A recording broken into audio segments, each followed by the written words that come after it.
Green Tree Productions is proud to present Duncanville Weekly News.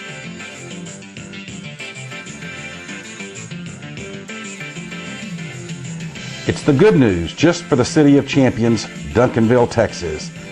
And now, here's your host, John Thompson. Hello, world, America, Texas, and Duncanville. Welcome to this edition of Duncanville Weekly News for the middle of September 2019. Glad you're logged on and watching. Well, last Saturday evening, the Panthers had a big classic football game, and we're going to see the highlights of that on this show. But first, the athletic department had their annual Hall of Honor inductions. Here's the deal. Saturday afternoon, before the Panther Classic football game, the DHS Athletics Hall of Honor inducted 5 new members. Dwight Weaver, the current Duncanville Athletic Director, was the Master of Ceremonies. And here is a minute or so of each inductee's acceptance and introduction after an abbreviated recap of the Hall of Honor recipients that were on hand Saturday.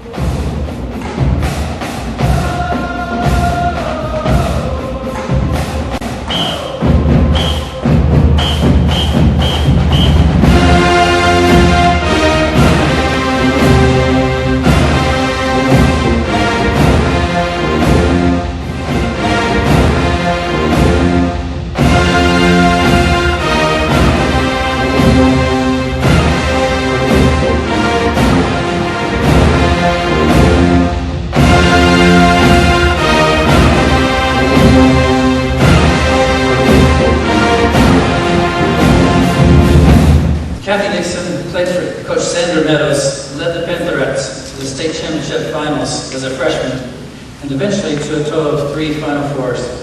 She made All-State all 4 years and High School All-American in her junior and senior years. For me to have my brother Tom here today. I have 4 brothers. I'm the only girl, and I was supposed to be spoiled, but there was Tom. Tom is one of the best athletes I've ever known, and the most competitive person I've ever known. He made sure that I wasn't spoiled. I do owe a lot of my basketball success to him. In baseball, Nick played for Coach Jay Miller. Nick was the catcher for the 1976 state championship baseball team, the 1977 state finalist baseball team, the 1978 state semifinalist baseball team. During his baseball career, Nick was All-State an All-State tournament in 76, All-Metro in 78. Nick is tied for second in stolen bases still with 22 in 1978. So we were fortunate enough to have great players. And playing for Jay Miller was very, very demanding. It was so demanding that he brought the board to practice. And if he caught you dipping at practice, you got legs in the day. If he caught you not doing what you were supposed to do, you got legs in the day. Of course, if you did that today, you would be on Channel 8 News. Our next inductee tonight is Brigida Barrett. She's not here tonight, but we will watch a short video.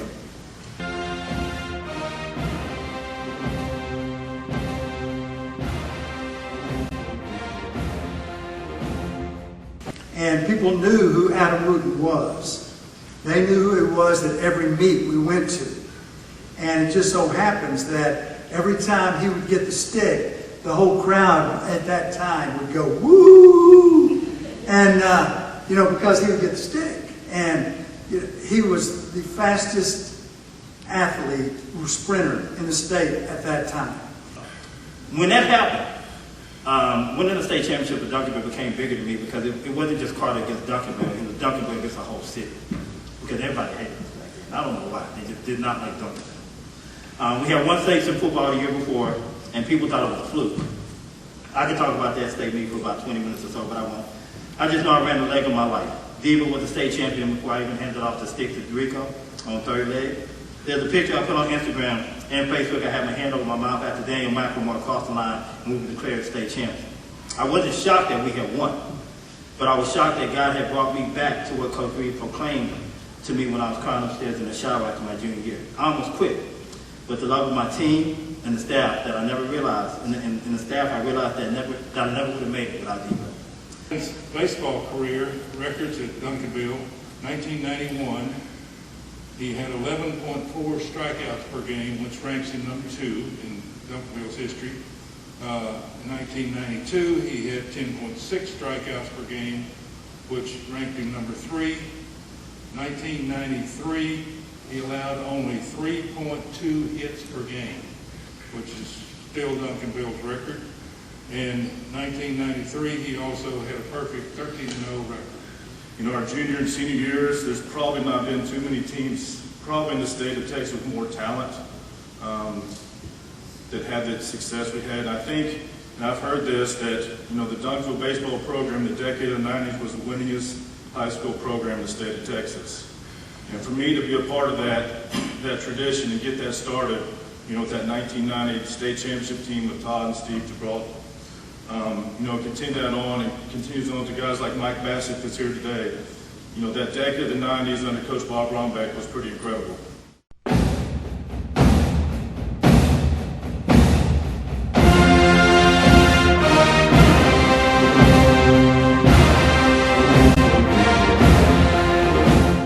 It's fall, it's Texas, it's Duncanville. Time for the high school football and time for the Panthers Den Show on Duncanville Weekly News with highlights of last week's Duncanville Panther football game and a preview of this week's game.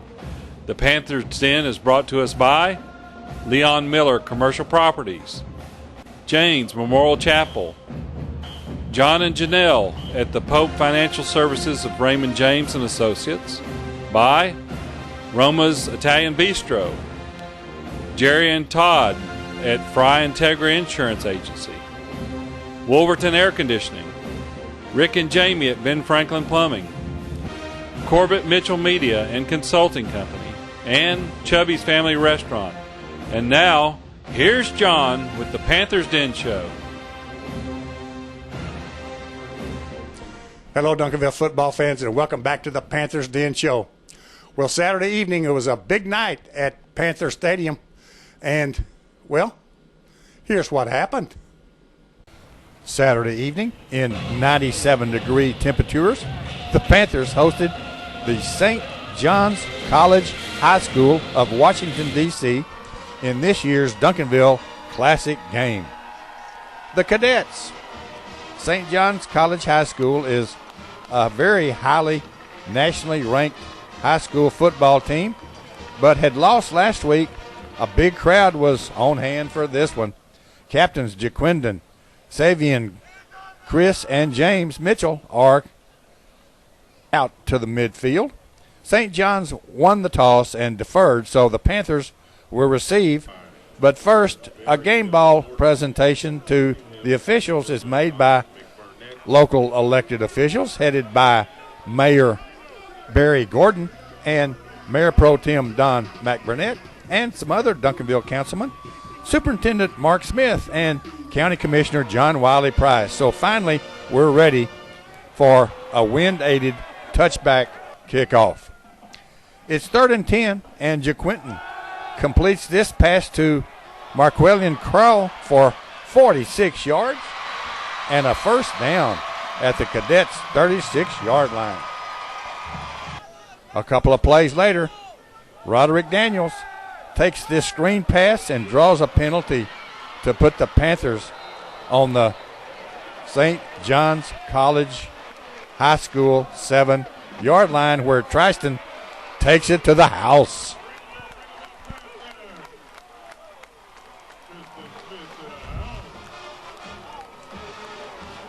Here's another angle.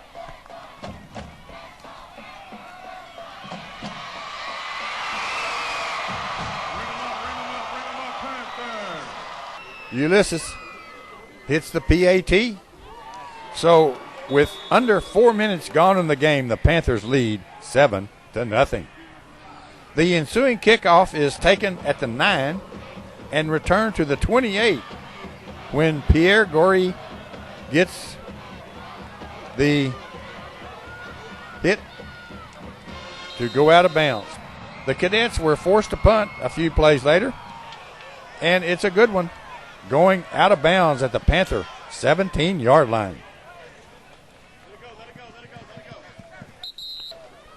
After the Panthers punted back, the Cadets have it at the Panther 4, and they complete this short pass. But when Chris, then James Roberts Jr., and Thylan Scott all missed tackles, it's 6 for St. John's. The PAT is good, so with a little less than 3 minutes left in the first, we're tied at 7. After the ensuing touchback kickoff, the Panthers have it at the Cadet 35, and Jaquindon completes this pass to Zierra Benson to end the first quarter, tied at 7. A longtime sponsor of the Panthers Den Show on Duncanville Weekly News is Benjamin Franklin Plumbing, your punctual plumber. Rick and Jamie have been serving the plumbing needs for the Duncanville area since 1984. Remember, their slogan is, if there's any delay, it's you we pay. Make an appointment and be confident that they will be there on time. Call 972-298-6054 and see for yourself. That's Benjamin Franklin Plumbing. The Wolverton Company has been serving Duncanville and the southwest Dallas area for 80 years. From HW to Tommy to Keith and Matthew provides the best heating and cooling air conditioning there is. Call 972-296-COOL. That's 972-296-2665. It's great service. On the very first play of the second quarter, Jaquindon hits Roderick over the middle, and he takes it to pay turf.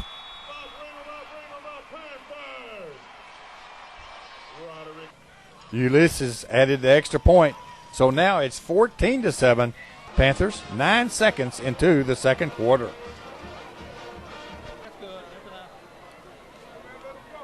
On the ensuing kickoff, the returner makes a nice return, but Chris, then Phelan, makes the stop, and Chris was held on the play, pushing the Cadets back to their 18-yard line. But St. John's moved the ball steadily, including this 19-yard pass completion to the Panther 36. It's fourth down at the Panther 13, and this pass is broken up by Fallon to turn the ball back to the Panthers. Jaquindon keeps for 27 yards to the Panther 38 and then to midfield.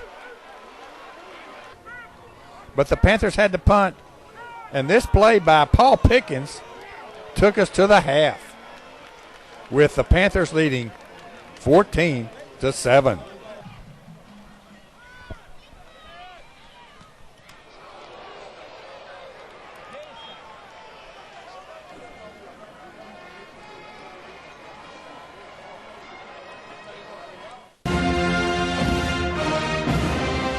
The District 8 6A standings are brought to us by Fry Integra Insurance Services for home, auto, life, boat, RV, and or business coverage. Fry Integra is your best choice. Call Todd or Jerry at 972-296-9786 or drop by the office at 214 South Main Street, Suite 101C. You'll be glad you did. Chubby's Family Restaurant on Cockrell Hill at Skyline is your full-service restaurant for Duncanville. Open from 6 to 9, Monday through Thursdays, till 10 p.m. Fridays and Saturdays. They feature traditional American cuisine. They offer takeout and delivery and are one of the very best catering restaurants in the area. Call 972-298-1270 and find out for yourself. Corbett Mitchell Media and Consulting is located in Duncanville, the city of champions, and is ready to help you with your business needs. From branding, creative design, help with your event management, or production, we can help get your business, project, or event on the right track. Stop in and see us or visit us online at www.corbettmitchell.com. We help you change the game. After Ulysses' touchback kickoff, this play, the Cadets' fifth of the second half, went for 61 yards and a touchdown. So 2 minutes into the second half, we've got a ball game tied at 14. After the ensuing St. John's kickoff, freshman Chris Parson came in at quarterback for a play and handed off to Tristan, and he goes for 36 yards to the Cadet 39. On the very next play, Jaquindon is back, and he throws a screen pass to Roderick, and he gets a great block from Zara and breaks a couple of tackles and ring him up. 39-yard touchdown scamper.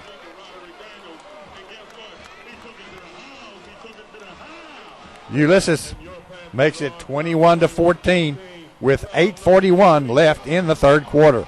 After the ensuing Ulysses kickoff, the Cadets are moving it, but when the ball is stripped from the quarterback by Jadarius Thursby and recovered by Amari Wynn, the ball comes back to the Panthers at midfield. But they have to punt, and Marquellin Crowell comes in and punts it high, and Leo Bonella downs it at the St. John's 5-yard line. After St. John's punted back to midfield, Jaquindon puts it up a long pass to McQuillan, and he is interfered with, so a penalty is enforced from the 30. And on the next play, Jaquindon keeps it around the right side, breaks a couple of tackles, and scores.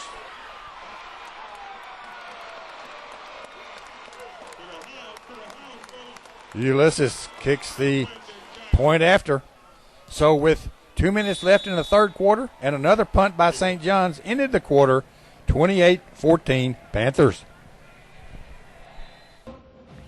Roma's Italian Bistro enjoys promoting Duncanville athletics and has been named the best Italian restaurant in southwest Dallas County. It's nothing fancy, just great Italian food. Located in the heart of Duncanville, on the corner of 100 South Main Street. It's easy to dine in, take out, or they deliver and cater. Call 972-298-5900. Jane's Memorial Chapel is the only family-owned funeral home in Duncanville and is proud to offer caring and dedicated services from familiar friends. Rick Janes and his family, the owners of Jane's Memorial Chapel and Funeral Home, have served Duncanville area families in their time of loss since 1998. A beautiful and spacious chapel is offered, and Jane's serves all cemeteries. When it comes to finding people you can trust in a time of need, you can turn to Jane's Memorial Chapel. No one else knows families better. 811 South Cockrell Hill in Duncanville. The Panthers have a first down at the Cadets' 26-yard line to open the fourth quarter. And another screen pass, Jaquindon to Roderick, yet another 11 yards, and another first down. On the next play, Tristan did get touched, but takes it to the house. Here's another angle.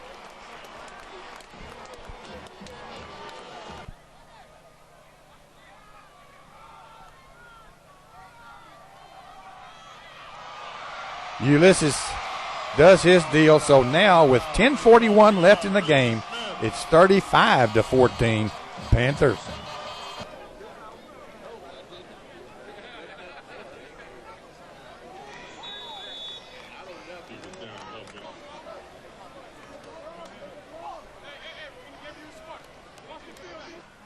This quarterback sack by Omari is enjoyed by Coach Samples.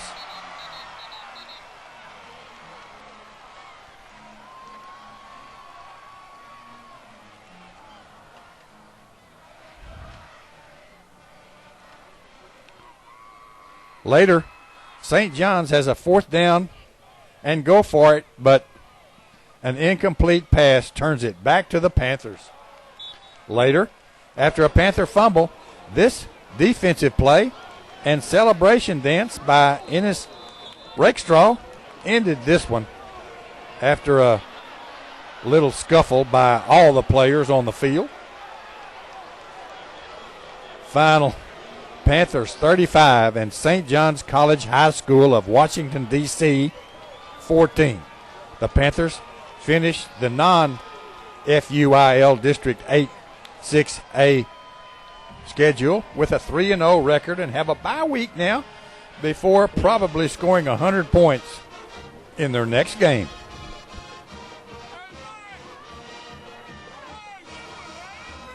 Each show, we have a play of the week.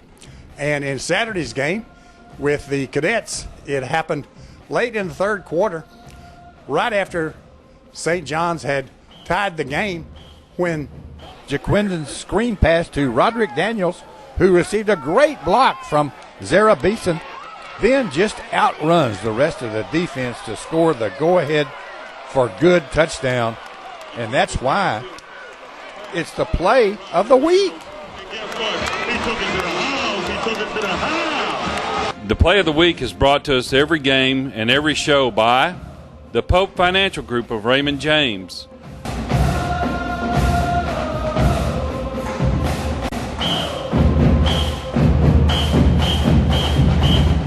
also we have a hit of the week. And in Saturday's game, it happened late in the first half when the Panthers were leading 14-7, but the Cadets were on the move when Paul Pickens made the receiver pay on this pass reception on a hit that could be heard over the crowd. And it took us to the half, still leading 14-7, and that's why it's the hit of the week. The hit of the week is brought to us by Leon Miller and his commercial real estate on Main Street. Leon likes to promote Duncanville High School athletes and has done so for years on Duncanville Weekly News. If you have a convenient office or retail rental, call Leon at 214-728-2804. When the Jayhawks are winning, you'll get a real good deal. We'll be back on or before October the 1st with the next edition of Duncanville Weekly News and the Panthers Den Show. As we close, let's see some more scenes from the Hall of Honor induction. We'll see you next month. I wanted to share one story that's been kind of pivotal for my career as a player and as a coach, and it was when I was a freshman here at Duncanville. And it was a SWAT tournament, and as you know, the championship game is packed against South Oak Cliff, and they had a really good team, and we had a really good team.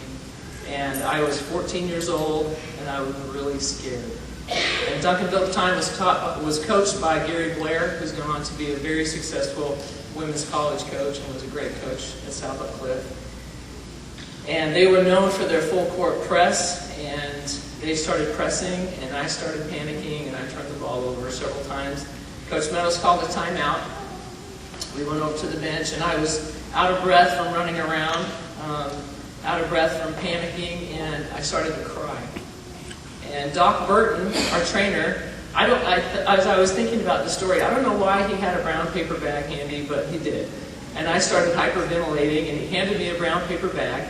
And you can picture this, right? I'm on the bench breathing in a bag, and it's the only time in my life I remember thinking I didn't want to go back on the court. And Coach Meadows didn't even flinch. She just put me right back in there, and I continued to flounder. And she later told me that she knew that I needed to go back in and needed to learn how to not be afraid. And at the end of that year, we played South Oak Cliff in the region championship to go to the state tournament, and we won. And that's a lesson that I learned, that you don't have to be afraid, that you should respect all but fear none, and that with your teammates and your coaches, you can accomplish anything you put your mind to. It wasn't for you guys, I don't know if I was being right. You know, you guys taught me to overcome difficulties by just maintaining your strength that you've always had the entire time. And I think a lot of times when people go through situations in life, they forget their strength that God has in the first place. So if it wasn't for you guys developing that strength when I was young, I don't know where I'd be. I was 10 years old playing in the Mustang League in Duncanville Boys Baseball. I was selected to my first All-Star team, which I'm pretty sure I was on the team because my dad was one of the coaches in the league, but we're not going to talk about that. Well, that summer, we ended up getting third in the World Series. And I think that's kind of started the love I have for baseball. You know, in any sport, winning is a big deal, but when you start winning in a sport and getting good at it, it becomes a lot more fun. You know, we never lost a home playoff game. In the 3 years I played baseball for Duncanville on the varsity, we never lost a home playoff game.